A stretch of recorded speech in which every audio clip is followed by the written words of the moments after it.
بسم الله الرحمن الرحيم. الحمد لله رب العالمين، والصلاة والسلام على سيدنا ومولانا محمد وعلى آله وأصحابه أجمعين برحمتك يا أرحم الراحمين. اللهم صل على محمد النبي الأمي وآله وبارك وسلم. اللهم صل على سيدنا ومولانا محمد وعلى آل سيدنا ومولانا محمد وبارك وسلم.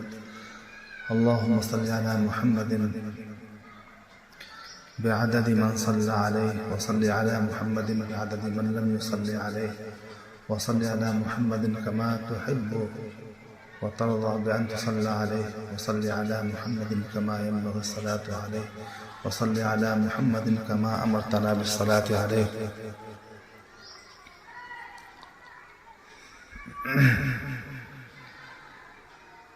سامعین کرام، آج کی گفتگو کا موضوع ہے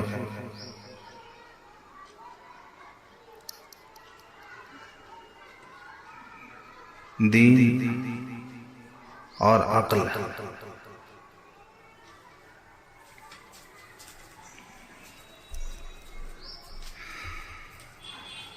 جو شخص واقعتاً دیندار ہوگا، صحیح معنی میں دیندار ہوگا،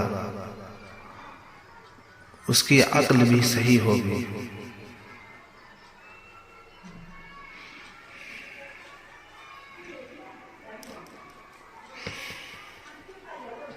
قرآن پاک میں اللہ تعالیٰ نے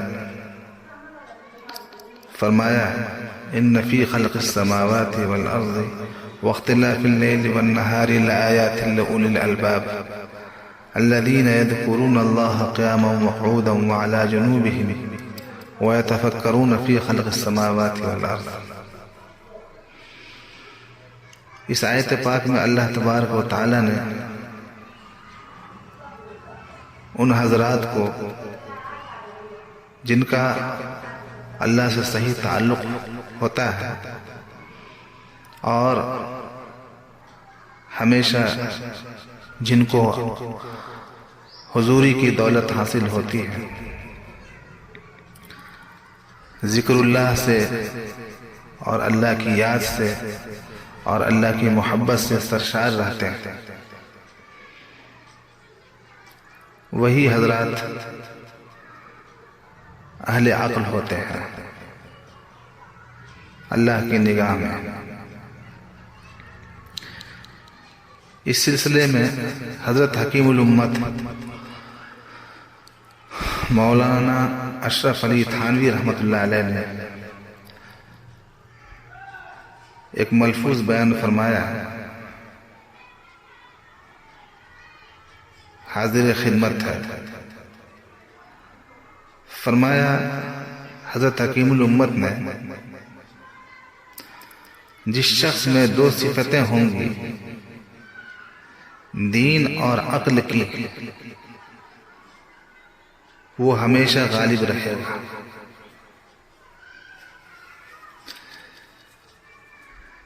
پھر آپ نے واقعہ سناتے ہوئے ارشاد فرمایا،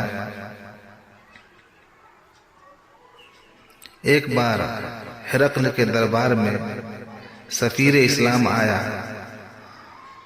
اس نے حضرت عمر رضی اللہ تعالی عنہ کے حالات دریافت کیے تو ان سفیر اسلام کا جواب سنیے.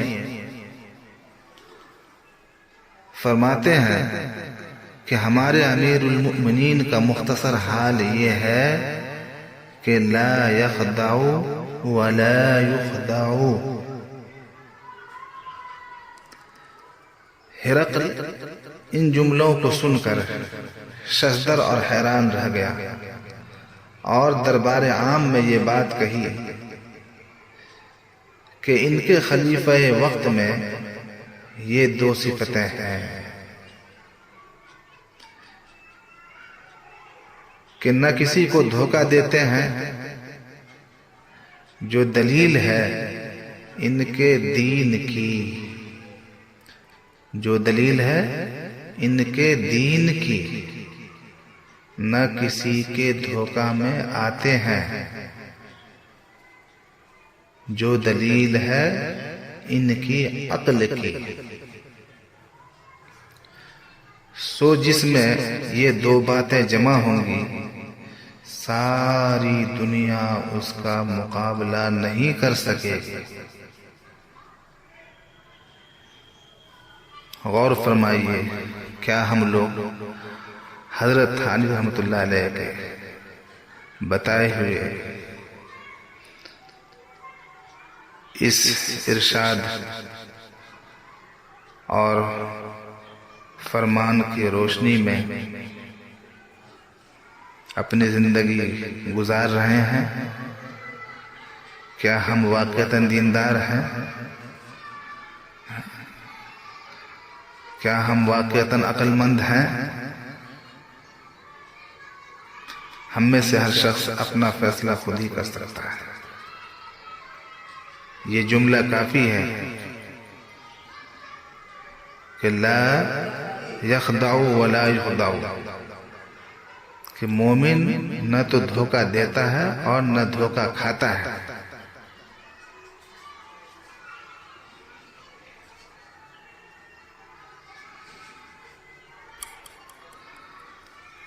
حضرت حکیم الامت رحمۃ اللہ علیہ فرماتے ہیں کہ دینداری عقل کو جلا بخشتی ہے۔ بغیر دین کے آدمی کامل العقل نہیں ہو سکتا، چاہے کتنے ہی بڑے منصب پہ پہنچ جائے، وہ ناقص العقل ہی رہے گا۔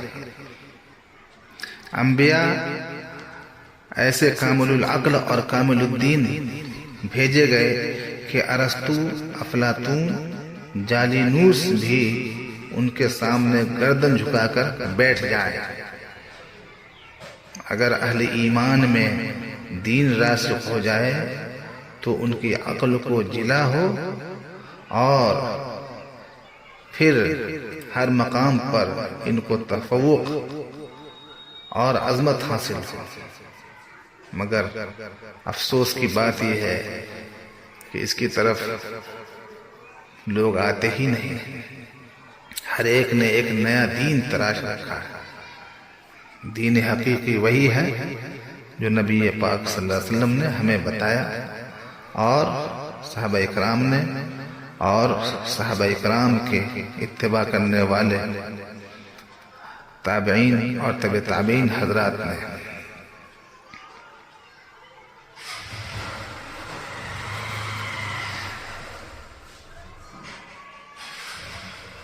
اور ایک بات کام کی اور بہت ہی کانٹے کی بتاتا ہوں، جو حضرت حکیم الامت رحمۃ اللہ علیہ نے اپنے ایک ملفوظ میں فرمایا کہ اس دنیا کے اندر جو رونق ہے نا، وہ اہل اللہ اور اہل دین سے ہی ہے۔ جو آدمی صحیح معنی میں دیندار ہے، اس کی برکت سے اس جگہ اور اس علاقے میں رونق ہوتی ہے۔ وہ جس محفل میں ہوتا ہے، جس مقام پر، وہاں رونق ہوتی ہے۔ حضرت حکیم الامت رحمۃ اللہ علیہ نے ایک صاحب کے سوال کے جواب میں فرمایا کہ دین کی بھی رونق اور دنیا کی بھی رونق غربا ہی سے ہے۔ عمرا تو ہمیشہ بے رونقی کا سبب بنتے ہیں۔ اہل دنیا، اغنیا، وہ حضرات جن کے دماغوں میں مال یا مالداری کا بھوت سمایا ہوتا ہے، یا اس کا تکبر ڈیرا جمائے ہوئے ہوتا ہے، وہ حضرات جہاں بھی، جس جگہ بھی، جس مجلس میں بھی جائیں گے تو بجائے رونق کے بے رونقی ہوگی۔ یہ تجربے سے بھی ثابت ہے، آپ تجربہ کر کے دیکھ لیں۔ اس لیے حضرت تھانوی رحمۃ اللہ علیہ کو تمام مشائخ نے اپنے وقت کے حکیم الامت کہا تھا۔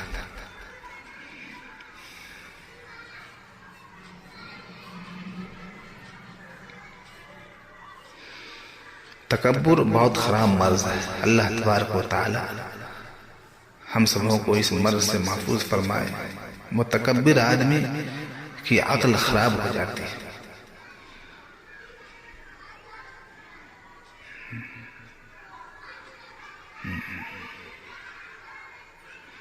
جس کے اندر تواضع ہوتی ہے اللہ تبارک و تعالی اس کے درجات کو بلند فرماتے ہیں.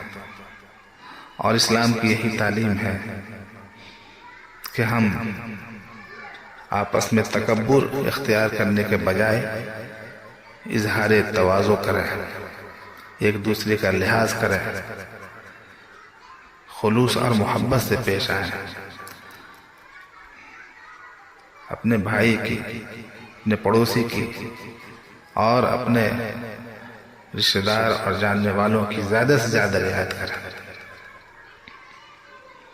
یہی اسلام کی تعلیم ہے اور آپ صلی اللہ علیہ وسلم کا مبارک طریقہ ہے.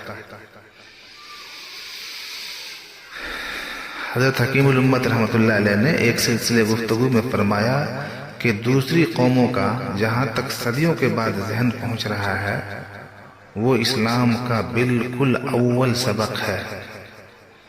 چنانچہ حقوق کے متعلق ایک بزرگ کی حکایت ہے کہ ان کے ساتھ ایک شخص سفر میں چلے آئے جس میں یہ طے ہوا کہ ایک امیر ہو ایک مامور. اس شخص کو یہ خیال ہوا کہ میں بزرگ صاحب کے سامنے کیسے امیر بن سکتا ہوں، لہذا عرض کیا کہ آپ ہی امیر ہیں. بزرگ نے قبول فرما لیا.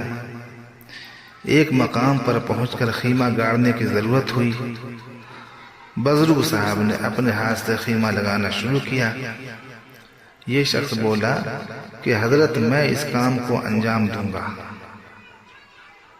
فرمایا میں جو حکم دوں اس کا اتباع کرو، اس لیے کہ میں امیر ہوں، لہذا حکم کرتا ہوں کہ تم ہاتھ مت لگاؤ، میں خود خیمہ نصب کروں گا. اب تو یہ شخص بہت پچھتایا کہ تیری غلطی ہوئی، میں ہی امیر ہو جاتا تاکہ اس بزرگ صاحب کی خدمت کرنا تو نصیب ہوتی.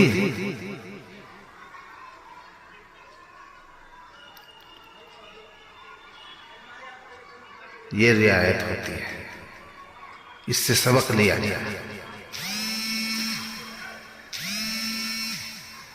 ایک مرتبہ حضور پاک صلی اللہ علیہ وسلم سفر میں صحابہ کرام کے ساتھ تھے. کھانا پکانے کا انتظام کیا گیا. سب صحابہ کرام رضی اللہ عنہم اجمعین نے آپس میں کام تقسیم کر لیے. یہ کسی کو یاد نہ رہا کہ لکڑیاں بھی جنگل سے آئیں گی. حضور پاک صلی اللہ علیہ وسلم جنگل میں تشریف لے گئے اور لکڑیوں کا گٹھ لے کر تشریف لائے. تب صحابہ کرام رضی اللہ عنہم اجمعین کو معلوم ہوا کہ یہ کام کسی کو یاد نہ رہا. تو یہ رعایت اسلام کا اول سبق ہے جس پر آج دوسری قومیں فائز ہیں اور آگے بڑھ رہی ہیں، ترقی کر رہی ہیں.